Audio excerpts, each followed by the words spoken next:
Fighting not good. Somebody always get hurt. Right. I totally agree. Okay. Daniel LaRusso is out.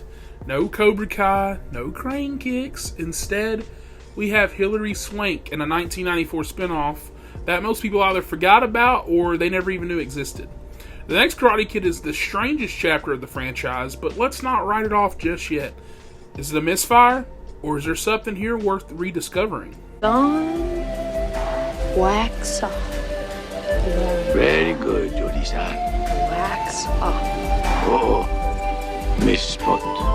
Mr. Miyagi does indeed return, this time on the East Coast. He visits an old army buddy's widow and meets Julie Pierce, their troubled, rebellious granddaughter. Julie's angry, she's isolated, still grieving the loss of her parents. She's lashing out at school, constantly getting into fights, and clearly carrying emotional baggage. Miyagi sees the pain and the potential. So he does what he does best. He offers her peace through karate, balance, focus, and healing. But of course, trouble still finds her, this time in the form of the Alpha Elite, a militarized group of high school punks in uniforms who take discipline to violent extremes. They're basically Cobra Kai if Cobra Kai shopped at an army surplus store and watched Full Metal Jacket on repeat.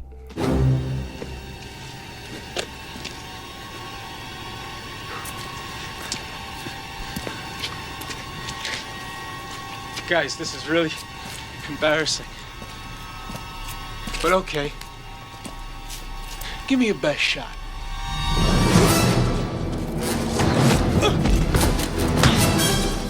Cue the training sequences, the monk temples, and a final rooftop fight that's more bizarre than epic, but somehow still kind of fun. Don't let the spin-off vibes fool you here, though.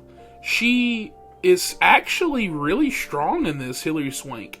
You can see the early signs of the actress who go on to win 2 Academy Awards. Julie isn't just a gender-flipped Daniel. She's moodier, she's angrier, she's closed off, and she needs Miyagi's help. It's not just about tournaments. It's about healing and what emotional growth can do for this core strength of this movie.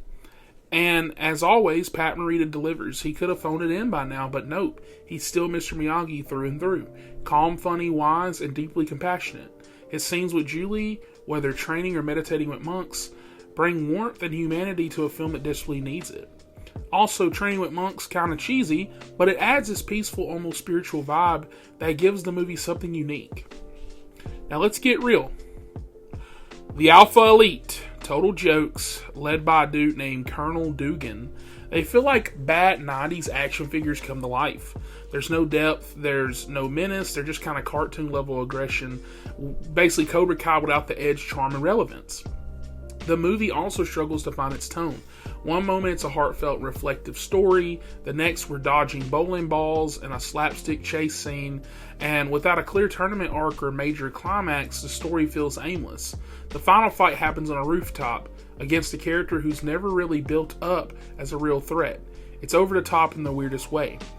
And no returning characters outside of Mr. Miyagi in this film. No Daniel, no references. It feels disconnected, like a soft reboot that never really took off.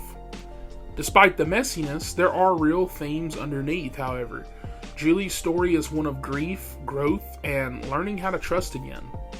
It's about discipline without violence and how karate can help someone process pain rather than inflict it. There's something honest here about watching Miyagi mentor someone who doesn't want his help until she realizes how badly she needs it. This one's always been the franchise outcast. There's no sequels, no mentions until Cobra Kai quietly acknowledged that Julie exists. And honestly, with Hilary Swank still killing it in Hollywood, don't be surprised if she happens to show up again. Fingers crossed. If she does, then this movie kind of goes to forgotten to real essential real quick. Plus, let's face it, franchise fans love a redemption arc, and the next Karate Kid might be overdue for one. So, is it a good movie? Not really. But is it completely worthless? Absolutely not. Hilary Swank and Pat Morita bring real emotion to a movie that otherwise feels like a studio experiment. It's uneven, it's awkward and strange, but it's got heart. And sometimes that's enough to make it worth watching. It's flawed, but far from forgettable. So be honest, did you even know this movie existed? Or were you one of the 5 people who saw it in theaters? Drop your thoughts in the comments and let me know. Should Julie Pierce return in Karate Kid Legends? Next up, it's a 2010 reboot with Jaden Smith and Jackie Chan. Then we're dropping the final ranking of every Karate Kid movie, so hit that subscribe, wax on that like button, and stay tuned, because we're almost at the finish line.